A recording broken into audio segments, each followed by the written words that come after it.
आला हजरत अजीमुल बरकत अशा इमाम अहमद रजा फाज़िल बरेलवी इरशाद फरमाते हैं, वो जो न थे तो कुछ न था, वो जो न हो तो कुछ न हो, जान है वो जहान की, जान है तो जहान है। और मेरे आला हजरत आगे इरशाद फरमाते हैं, चमक तुझसे पाते हैं सब पाने वाले, मेरा दिल भी चमका दे चमकाने वाले, और बरसता नहीं देखकर अब्र रहमत, बदों पर भी बरसा दे बरसाने वाले। प्यारे दोस्तों, रजबुल मुरज्जब के महीने में एक तारीख आती है जिसको हम शब मेराज कहते हैं। ये वही रात है जिस रात में अल्लाह तबारक व तआला ने अपने महबूब मदीने वाले मुस्तफ़ा, हम गुनाहगारों के मददगार, हश्र और कब्र में काम आने वाले आका व दाता अहमद मुजतबा मोहम्मद मुस्तफ़ा सल्लल्लाहु ताला अलैहि वसल्लम को अपना दीदार कराया। और ये वही रात है जिसको हम हजारी रोजा कहते हैं, क्योंकि मशहूर है हमारे मुआशरे में हजारी रोजा। तो प्यारे दोस्तों, शबे मेराज को अल्लाह ताला ने अपने महबूब को अपना दीदार कराया।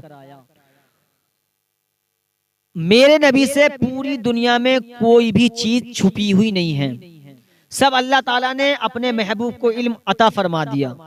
मेरे आका अलैहिस्सलातु वस्सलाम ये भी जानते थे, वो रिवायत मेरे जहन में आ रही है कि जो हबशी गुलाम था, पूरा वाकया बताना मकसूद नहीं है, तो मेरे आका ने अपने जितने सहाबा थे उनसे इरशाद फरमाया, ए सहाबा सुनो, उस पहाड़ के पीछे एक गुलाम जा रहा है, वो किसी और बादशाह का गुलाम है। इतना ही नहीं बताया, मेरे आका अलैहिस्सलातु वस्सलाम ने इरशाद फरमाया, वो जो गुलाम जा रहा है मेरे सहाबा, उसका रंग काला है। तो पता चला, आला हज़रत फरमाते हैं और कोई गैब क्या तुमसे नीहा हो भला, जब खुदा ही ना छुपा तुम पे करोड़ों दुरूद, जब खुदा ही ना छुपा तुम पे करोड़ों दुरूद। प्यारे दोस्तों, हजारी रोजे का सवाब क्या है?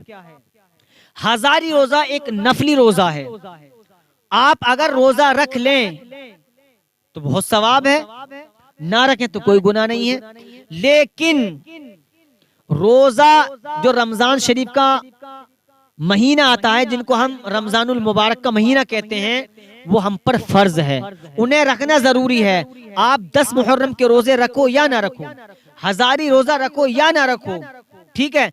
अब शबे बारात पे भी कुछ लोग रोजे रखते हैं, और ये जो रजबुल मुरज्जब का महीना चल रहा है, शुरू में भी रोजे रखे जाते हैं, मैं मना नहीं करता, लेकिन ये चाहे रोजे रखो या ना रखो, लेकिन जो रमजानुल मुबारक का महीना है उसके रोजे हम पर फर्ज हैं। जो चीजें अल्लाह तबारक व तआला ने हम पर फर्ज की हैं, पहले हमें उनको अदा करना है। ये तो अल्लाह ताला की तरफ से इनाम है, चाहे हजारी रोजा हो। और हजारी रोजे का सवाब है, बिल्कुल है, क्योंकि रोजा जो रखा जाता है वो किसी आम तरीके से नहीं, बल्कि एहतियातन उसका अदब व एहतराम भी किया जाता है। रोजा अगर हम रखें, चाहे नफली रोजा हो, चाहे जो फर्ज रोजे हैं, चाहे वो वाला रोजा हो, हमें गीबत से बचना है, हमें चुगली से बचना है, हमें बुरे कामों से बचना है, ना हमें बुरा सुनना है, ना हमें किसी को बुरा कहना है। इसका सवाब तुम्हें बिल्कुल मिलेगा। हम जो रोजा रखते हैं अपने रब के लिए रखते हैं, इसलिए इसकी जो हमें अज्र और सवाब अता फरमाएगा वो अल्लाह ताला अपने महबूब के सदके में हमें अता फरमाएगा। तो रोजा रखें, हजारी रोजा रखें, आदत बनाएं, अपने बच्चों को भी बताएं। लेकिन गुजारिश है, जो चीजें हम पर फर्ज हैं, खाली हमें एक रोजे से काम नहीं चलेगा। हम एक रोजे की चक्कर में हम फजर की नमाज पढ़ते हैं, अच्छी बात है। मैं नमाज के ही ताल्लुक से तुम्हें इसलिए बता रहा हूँ कि मैं तुम्हें नमाज की तरफ लेकर जा रहा हूँ। हम पर जो नमाज फर्ज है 5 वक्त की, हमें सबसे पहले वो पढ़नी है। लेकिन हमारा मुआशरा, हमारी जो माँ बहनें हैं, हमारे जो मर्द भाई हैं, जो रोजा रखते हैं, जो रोजा हजारी रखते हैं, तो उसी दिन बड़ी तमन्ना से, बड़ी खुशी से रोजा रखेगा, फजर की नमाज पढ़ेगा, जोहर की नमाज पढ़ेगा, असर की पढ़ेगा, मगरिब की पढ़ेगा और इशा की पढ़ेगा, और इशा के बाद बिल्कुल भूल जाता है, फिर नमाज को काम नहीं चलेगा। एक रोजा जो नफली था, तुमने उसके लिए 5 वक्त की नमाज को अदा किया, अच्छी बात है, लेकिन मामूर बना लो, ये बिल्कुल पक्का कर लो कि अल्लाह जो तूने हम पे चीजें फर्ज की हैं, सबसे पहले नमाजों की पाबंदी करें, उसके बाद में रोजा रखें, तो क्या ही मजा होगा। अरे मिसाल बताता हूँ, आप खाली रोटी रोटी खाओ, तुम्हें सब्जी ना मिले तो जायका नहीं लगेगा।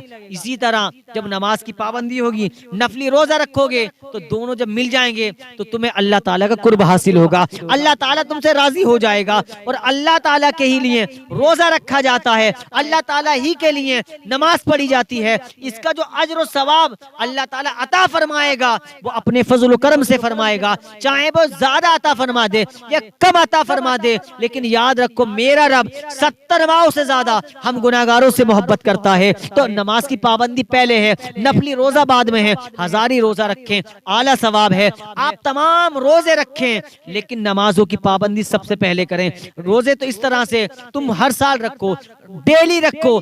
जो रोजे मना हैं, 4 या 5 ये जितने रोजे मना हैं शरीयत में, उन्हें छोड़कर तुम सारे साल के रोजे रखो। लेकिन प्यारे मुसलमानों, सबसे पहले नमाज की पाबंदी करनी है। फजर की नमाज हमें पाबंदी से पढ़नी है, जोहर की नमाज पाबंदी से पढ़नी है, असर की नमाज पाबंदी से पढ़नी है, मगरिब की नमाज पाबंदी से पढ़नी है, इशा की नमाज पाबंदी से पढ़नी है। और अपने घर में, अपने पूरे घर में, चाहे बच्चा छोटा हो या बड़ा हो, नमाज का माहौल पैदा करो।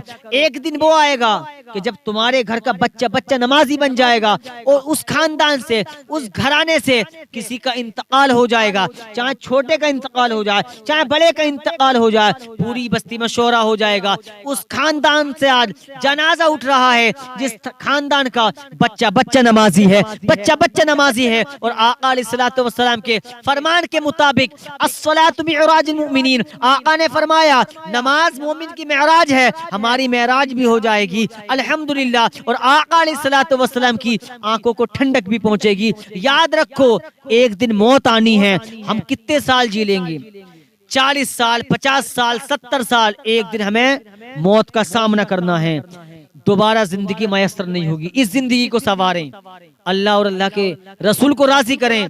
अगर दुनिया में तुमने अल्लाह के रसूल को राजी कर लिया, कसम खुदा की, हमारा यहाँ भी बेड़ा पार हो जाएगा और वहां भी बेड़ा पार हो जाएगा। अल्लाह पाक हम सबको पंजगाना नमाज पढ़ने की तौफीक अता फरमा।